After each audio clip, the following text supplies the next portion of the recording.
effectivement, nous avons mené une réflexion sur ce sujet et la commission SMART va donc s'investir vraiment cette année sur ce sujet-là. Alors, il s'agit du lancement d'une campagne que l'on appellera violence sur les plateaux techniques de manière plus générale, tolérance zéro, violence verbale notamment. Et elle sera faite en partenariat avec les différentes organisations professionnelles et syndicales représentant toutes les catégories professionnelles présentes sur les plateaux techniques, dont le bloc opératoire. Et en ce sens, nous sommes rapprochés de l'Académie nationale de chirurgie pour pouvoir s'unir autour d'un même message qui est le travail en équipe, garant de la sécurité des soins. Puisque, effectivement, la pression de production aujourd'hui, notamment dans les blocs opératoires, eh bien, se fait souvent au détriment de la mise en commun des informations, de l'échange d'informations et de l'élaboration du travail en équipe. Et cela crée des tensions et voire de réels conflits. Or, l'on sait qu'une communication de qualité, apaisée, une écoute réciproque, eh bien, gage aussi d'un travail de qualité. Et que l'habitude de communiquer efficacement en équipe est garant de la sécurité des soins aussi. Donc, ce que nous souhaitons, c'est diffuser cette campagne dans tous les plateaux techniques, grâce à l'aide des futurs partenaires, pour que les professionnels de santé s'emparent de cette question, en discutent entre eux, lèvent les tabous et surtout n'acceptent plus ce qui est inacceptable, parce que finalement cela impacte les soignants des deux côtés du conflit, mais aussi la dynamique d'équipe et surtout les patients. Alors qu'une communication... Une bonne communication eh bien, renforce la confiance mutuelle. Alors oui, la campagne a été lancée, a été annoncée donc, il y a un an au congrès SPS et a été lancée le 31 mars de cette année. Alors, je fais un petit rappel sur la campagne. Donc le constat de départ était que très peu de médecins avaient été suivis par un médecin traitant. Aux environs de 80% n'avaient pas de médecin traitant et pratiquaient l'autodiagnostic, l'automédication et prenaient des avis chez leurs confrères entre deux portes, comme ça, de manière informelle, et rentraient tardivement dans la filière de soins et parfois bien trop tard.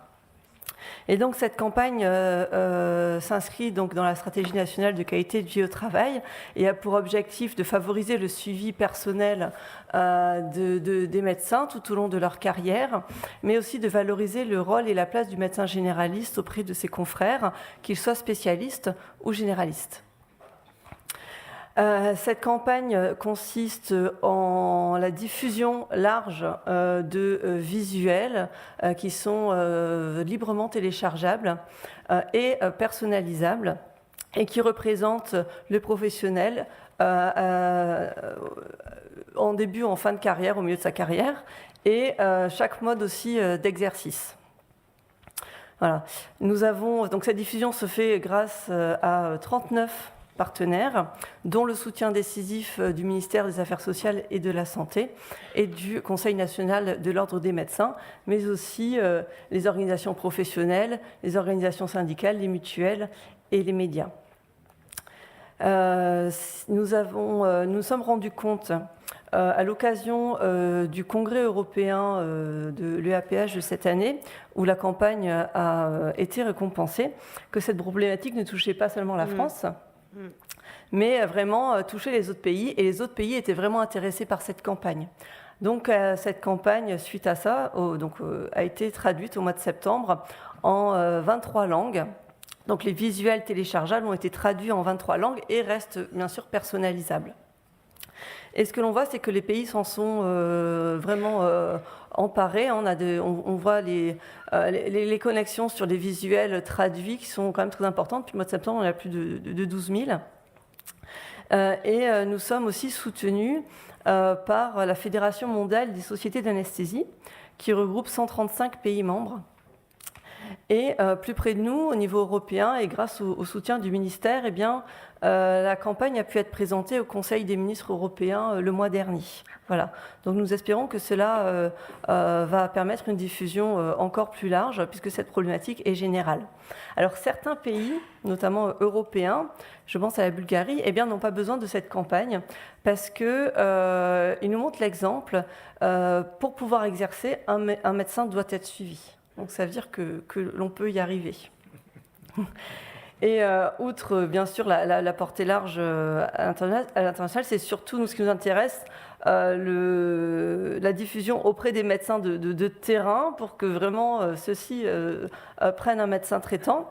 Et pour ça, eh bien, nous comptons vraiment sur tous les partenaires, qu'ils soient du secteur privé, du secteur public, pour que les professionnels enfin prennent leur santé en main et consultent pour eux-mêmes. Alors on sait que cela prendra des années, puisque ce que nous souhaitons, c'est un changement de modèle culturel des médecins. Et pour cela, nous nous réjouissons vraiment de l'appui des jeunes générations qui sont très mobilisées et investies sur cette question-là.